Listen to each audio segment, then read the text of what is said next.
Монгол орон тохиромжтой ухрын аж ахуйн дэвшилтэд загвар нэвтрүүлэх дөслийн нээлт. 4 жилийн хугацаанд баггүй хөрөөлтөөр хэрэгжүүлэх томоохон тусламж амгүй ёсоор байж үлээснагаа эхлүүлдэг. Монгол төвөнд ажиллаж байна. Үр дүнгээ өгөх хаа гэж бодож байна. Хамтарч ажиллаж байгаад баярлалаа. Та бүхэнд амжилт хүсье. Та бүхэнд ажлын амжилт хүсье. Төслийн хамт олондоо баярлалаа.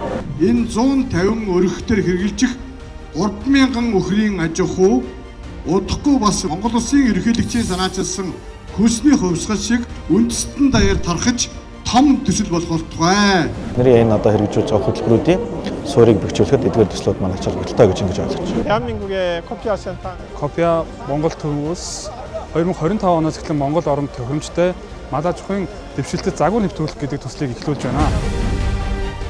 Дэмжигч байгууллага бүгд найрамдах Солонгос улсаас Монгол улсад суугаа элчин сайдын яам, хүнс хөдөө аж ахуйн хөнгөн үйлдвэрийн яам. Зохион байгуулагч Копиа Монгол төв, ургамал газар тариалангийн эрдэм шинжилгээний хүрээлэн, хөдөө аж ахуйн их сургууль, малын удмын сангийн үндэсний төв.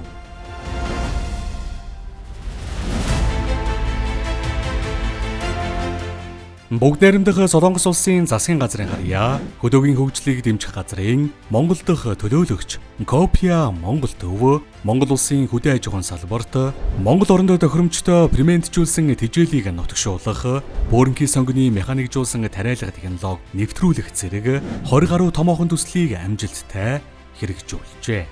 Ингэхдээ Монгол улсын ерөнхийлөгчийн санаачилсан хүнсний хувьсгал үндэсний хөдөлгөөний хүрээнд улсын хурлаас баталсан 36 дугаар тогтоолын хүнс хөдөө аж ахуйн бүтээгдэхүүний үйлдвэрлэлийг хөгжүүлэхэд гадаадын зээл тусламжийн хөрөнгөөр санхүүжүүлэх чиглэлийн дагуу судалгаа шинжилгээ хийж хөдөө аж ахуйн үйлдвэрлэл эрхлэгчдийг чадвархжуулах, бүгд найрамдах Солонгос улсын дэвшилтэд технологиг суурьшуулах зэрэг үйл ажиллагааг идэвхтэй явуулсаар иржээ. Копиа байгууллага маань бол 2014 онд бол байгуулагдсан. Түүнээс хойш өдийг хүртэл ингээд тасралтгүй яг энэ хөдөө аж ахуйн салбарт бол ингээд үйл ажиллагаагаа бол явуулж байна. Гэхдээ элчин сайдын яам гэдэг утгаараа Монголын одоо засгийн газар болон холбогдох одоо орон нутгийн удирдлагуудтай энэхүү ажлыг ингээд урагшуулах тал дээр л манай элчин сайдын яамны зүгээс гадаад харилцаа дипломат шугамаараа бол ингээд дэмжлэг үзүүлээд ажиллаж байгаа. Дээрээс нь хоёр орны хамтын ажиллагааны хамгийн одоо голлох Басны одоо чиглэл бол энэхүү яг хөдөө аж ахуйн салбар юм аа гэж бодож байна. 저도 많이 노력하도록 하겠습니다. За энэ 2018 онд хоёрхан өргөтөөр $25,000 хэрэгжүүлсэн төсөл юм байна. За би удахгүй хөдөө аж ахуйн сургуулийн татан оролцуулаад 80 өргөтөөр $1 сая хэрэгжүүлж хэлсэн байна. За тэгвэл өнөөдөр 150 өргөх болж өргөжж $3.5 сая болж санхүүжилтөнд нэмэгдэжээ. За Копиа Монголд бол дэлхийд даяар 22 улсад салбар нэгжтэй юм байна. За энэ жилийн тайлангаараа тэр 22 улсаас хамгийн шилдгээр шалгарч одоо энэ удам өргөжж томорч Монгол улс хэрэгжиж байгаа юм байна. Баяр хүргэе.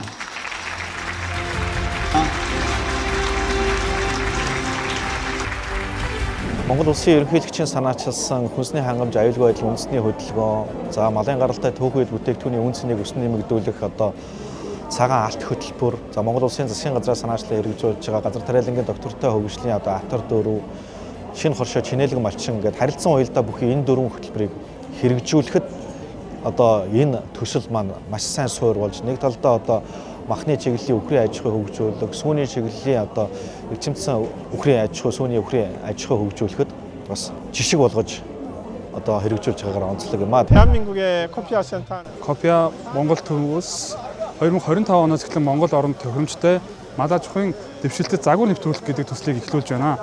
Энэ төслийн санхүүжилт нь нийлдээ 4 жилийн хугацаатай бөгөөд 3 сая 500 мянган Америк долларыг Монгол улсад хөрөнгө оруулах бөгөөд за энэ төсөл нь Монгол улсын хүнстэй аж ахуйн яам болон бусад судалгааны байгууллагуудтай хамтран цаашдаа хэрэгжүүлснээр Монгол орны мал аж ахуйн салбарыг нэг шат ахиулан Монгол орнд байгаа малаас гарч буй ашиг шимийг нэмэгдүүлж үүгээр дамжуулан малчдын орлогыг нэмэгдүүлэх зорилготой ийм төсөл байгаа юм аа. 농가 소득을 증대시키도록 하겠습니다. Копиа Монгол төв, ургамал газар тариалангийн хүрээлэн хамтран 2023 онд ногоон бордуурын таримлыг ашиглан буудаан үрийн чанар болон үр үйлдвэрлэлийг нэмэгдүүлэх түгээн дэлгэрүүлэх зорилготой талбайн сургалт зохион байгуулж, хүнс тэжээлийн гол үүсвэр болох газар тариалангийн салбарт дэвшилтэд загварыг амжилттай нэвтрүүлсэн. Тус үйл ажиллагаанд Монгол Улсын ерөнхийлөгчийн үйлдвэр үйлчилгээний бодлогын зөвлөх Даваа Баяр оролцож, бодлогын дэмжлэг үзүүлэн, газар тариалан, судалгаа шинжилгээний талбайд ажиллаж байсан юм а.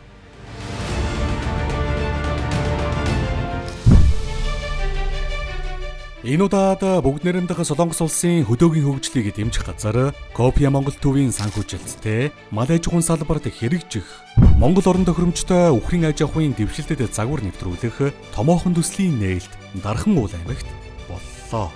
Уг төслийг малын удмын сан, ургамал газар тариалангийн хүрээлэн зэрэг үндэсний байгууллагуудтай хамтран 2028 оны хүртэл 4 жилийн хугацаанд хэрэгжих юм а.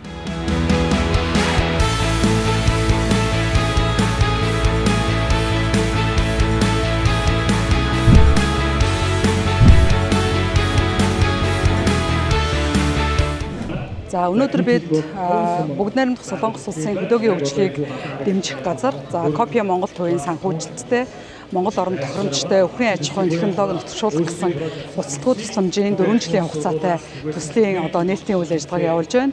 Малын удмын сангийн үндэсний төвөөс бол малын зохиомл хэлтүүлгийн ажлыг бол гардан гүйцэтгэж байгаа. Ингэснээрээ бид бүхэн тижээл үйлдвэрлэл, дээрээс нь өндөр ашиг шимт малтай болох эхлэл суурь үндсийг нь тавиад цаашдаа малчдын орлогыг бодитоор нэмэгдүүлэх ийм боломж бүрдэх юм а гэж ингэж хамтарч ажиллаж байгаа. Энэ бол маш том арга хэмжээ болж байна гэж үзэж байна.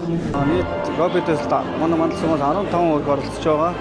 Үр дүнгээ өгөх байхаа гэж бодож байна. Тэр ашиг шимийг бид нар өшөө илүүгээр бид мандал суманд ашиг шимтэйг олон цөм зүрэг бий болгож өгөөсөө гэдэг. Бас энэ Копиа Монгол төсөлд бахархуустайгаар бид оролцож байгаа манай мандал сумаас. Хөдөө аж ахуйн салбар нь Монгол улсын газар нутгийн 70 гаруй хувийг хамардаг. Бүтээгдэхүүн үйлдвэрлэлийн болон экспортын ихээхэн нөөцтэй цаашид олон улсын дэвшилтэт технологи, тоног төхөөрөмжийг нэвтрүүлснээр өргөөжийг нэмэгдүүлэх бүрэн боломжтой салбар юм. Тус төслийн гол зорилго нь нэг малаас авах ашиг шимийг сайжруулах, бэлчээрийн даацыг тэнцвэржүүлэх, тэжээлийн хангамж, чанарыг нэмэгдүүлэх, малчин өргөх, баялаг бүтээгчдийн орлогыг нэмэгдүүлэхэд оршиж байгаа юм а. За мэдээж энэ төсөлд бол 4 аймгийн 10 сумын 150 өрх хамрагдаж байгаа. За энэ өрх маань 4 жилийн хугацаанд энэ төсөлд хамрагдаж явснараа 20-с 50% ашиг нэмэгдсэн байх ёстой. Сүүний чиглэлийн үхрийн гарц нь бас 20-40% нэмэгдсэн байх ёстой. Махны чиглэлийн үхрийн гарц бас 30-аас 50% нэмэгдсэн байх ёстой. Нийт малчид баялаг бүтээгчдийн маань ашиг өөрөө 20-с 50% хүртэл нэмэгдүүлэх ийм үр ашигтай төсөл өнөөдөр албан ёсоор нэгдэж байна. Энэ төсөл бол үндсэндээ Монгол улсад 10 гаруй жил шинжлэх ухааны туршилтуудыг хийгээд эдгээр туршилтынхаа үр дүнд гарсан сайн туршлагуудаа нэвтрүүлэхээр ийм төсөл болгоод тэгээд Монгол Солонгосын засгийн газрын хоорондын хөрөнгө оруулалт хөтөлбөр болгоод хэрэгжүүлж байгаад нь баяртай байгаамаа. Энэ маань өнөөдөр бидний бэлчээрийн мал аж ахуй дээр маш их тулгамдж байгаа. Бэлчээрийн даац хэцэрсэн буюу малын бэлчээр ховорсноос болж бид нар өөрсдөө тармил тэжээлийг ургуулж малаа бордох, тэжээх тийм чиглэл рүү орж эрчимжих төлбөрч шилжиж байгаа. Бэлчээрийн мал аж ахуйн цас цууд хоёрт шантарч эрсдэд их дагуулдаг бол бид нар энэ эрчимцэн мал аж ахуй руу орж өөрсдөө ургамлаа тарьснаар зөв дадалтайгаар тариад тэрнээс өндөр үр ашигтай ургамлыг хүлээж авч тариад ямар нэгэн бордоо хэрэглэхгүйгээр үр тариагаа аваад тэрнээс дараас тэжээлээ хийж малаа өсгөж үржүүлэх гарцыг наривжуулах бол гэж хүлээж байна. Монгол орон тохиромжтой үхрийн аж ахуйн дэвшилтэд загвар нэвтрүүлэх төслийн нээлт.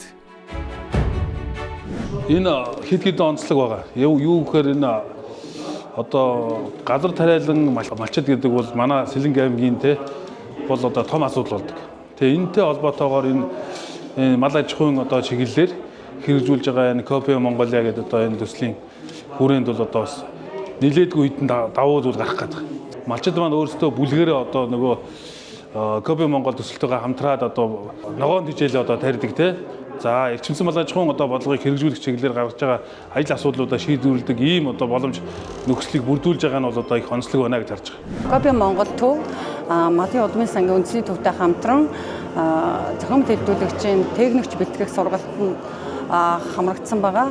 Төсөл маань бол малчтыг чадваржуулсан малын үйлдвэр ухсааг сайжруулах, тэжээл тариалж малын үйлдвэр ухсааг сайжруулах зорилгоор хэрэгжиж байгаа. Ийм таатай сайхан төсөл болж хэрэгжинэ гэж найдаж байгаа. За уг төсөл нь бол эмчлийн хувьд ганц ачигтай онцлог зүйл байгаа нөхцөлд малчид тариаланчид хоршоолчд маань маш их тус дэмжлэг болж байна. Тариалангийнхаа тарьсан 75 гадаа услгааны системийг хэрэгжүүлэх, худаг услгааны системийг нэвтрүүлэх ийм зорилготой ажиллаж байна.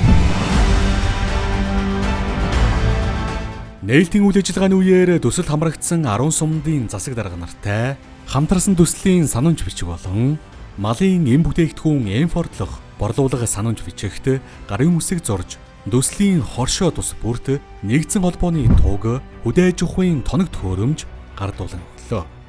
Төсөлд оролцогч малчин өрхүүдийг төслийн хугацаанд жил бүр үнэгүй тэжээлийн үрээр хангах, тэжээл боловсруулах цэхээр хангах, мөн малыг тэжээх орчин үеийн технологид сургах зорилгоор сургалтууд зохион байгуулах зэрэг цогц арга хэмжээг авч хэрэгжүүлнэ. Ингэснээр эрчимцэн мал аж ахуйг кадастраар хөгжүүлж, малчин, тариаланчдын амжиргааг дээшлүүлэх, улмаар улсын хүнсний хангамж, аюулгүй байдлыг бэхжүүлэхэд чухал хөв нэмэр оруулах юм. Манай хүрээлэнгийн хувьд сонгогдсон малчин өрхүүдэд өхрийн аж ахуйд хамгийн тохиромжтой малын тэжээлийн ургамлын сортуудыг сонгох, тэр нутагсан сортуудын үрийг нийлүүлэх, сортуудын тариалах технологиг дамжуулж сургах. За энэ чиглэлийн үйл ажиллагааг манай хүрээлэн хариуцаад ажиллаж байна. За бид энэ төслийг одоо Дархан хотын ургамал газар тариалангийн хүрээлэн, за малын удмын сангийн үндэсний төв, хөдөө аж ахуйн их сургууль бол хамтран хэрэгжүүлж байгаа. За тэгээ энэхүү төслийнхаа хүрээнд бол бид нар төсөлд оролцож байгаа 15 хоршоо буюу 150 өрхтөө, за тэжээлийн ургамлыг жил болгон тариалах, үрээр хангах, за мөн тэжээлээ боловсруулж, тэжээл үйлдвэрлэх, одоо тэжээлийн цэхээр хангах, за мөн одоо мал амтнаа тэжээх технологи дамжуулах одоо зэргээр одоо дэмжиж ажиллах юм аа. Манай малын удмын сангийн үндэсний төв энэ жил энэ төслийн хүрээнд одоо эмчлийн хүрээнд бол 300 үхэрд 6 сумын 300 үхэр зохиомжтой хэлтүүлгийн үйлчлэгийг үзүүлэхээр одоо гаднаас импортоор өөрөө оруулж ирсэн төслийн хүрээнд хийхдээ төлөвлөлөө байж байна. Энэ төсөл маань 4 жил хэрэгжихдээ бид нар төслийн үр дүнд одоо нэг малаас авах ашиг шимийг богино хугацаанд яаж хэрхэн нэмэгдүүлэх гэдэг малчтаа үзүүлэхээр одоо жишээ 10 сумаас сонгоод ингээд энэ төслийн хүрээнд хэрэгжүүлэхээр явж байгаа.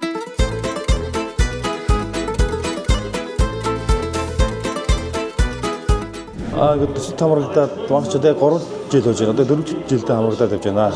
Копи Монголын төслийнхээ хамт олон ингээ малын тэжээлийн ургамлыг яаж тариалах, малаа тавг төрөлтөд яаж онд мэнд оруулах, сүү сайлгах харцаа яаж нэмэгдүүлэх. Энэ талаар манай энэ Солонгос Копи төслийн хамт олон бидүүд бүгд зааж сурч өгч өгдөг. Дунджаар нэг өхрөөс 3-аас 4 литр сүү саадаг гэсэн бол одоо 8-аас 10 литр сүү сааж байгаа бидүүд. Зах зээлд борлуулж байгаа гэж 10 хүнээс саадаг аль чинь 100 гаруй литр сүүтэй. Тэгэхээр биднээс амьдрал ахаа өдрөөс өдөр төсөн дэмжиж байгаа. Төсөлд бол бид нар нэг өргөд 5 га буюу нийтдээ 75 га газрыг сумаардлаас олгохоор дээр нь түүн дээр бас ногоон тэжээл тариалах, тэжээлийн үйлдвэр цехүүдийг бас бий болгох тал дээр бас бид маань ингээд хамтран ажиллаад сая 15 өрхийнхөө төлөөлөлтөд үлдээс газар тариалангаа эхэллээ. Дэлхийн хэмжээнд хүнсний хангамж аюулгүй байдлын эрсдэлд орж байгаатай холбогдуулан Монгол улсын ерөнхийлөгч Ухнагийн хүрэлц өгөх хүнсний хувьсгал үндэсний хөтөлбөрийг санаачлан эхлүүлсэн.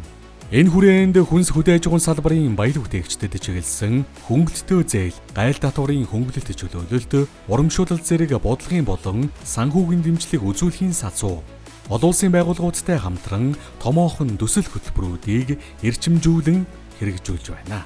Ингэснээр хүнсний эрүүл аюулгүй байдлыг хангаж, хүнс хөдөө аж ахуйн салбарын үндэсний үйлдвэрлэгчид баялаг бүтээгчдийн ур чадвар, орлогын түвшинг нэмэгдүүлж, олон улсын жишгийн дагуу дэвшилт технологиг эх орондоо нутагшуулан, тогтвортой үйл ажиллагаа явуулах нөхцөлийг бүрдүүлж байгаа юм.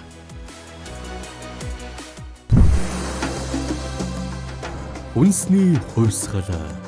Эх орондоо хүнсний хувьсгал хийцгээе. Үндэсний хангамж аюулгүй байдал үндэсний хөдөлгөөн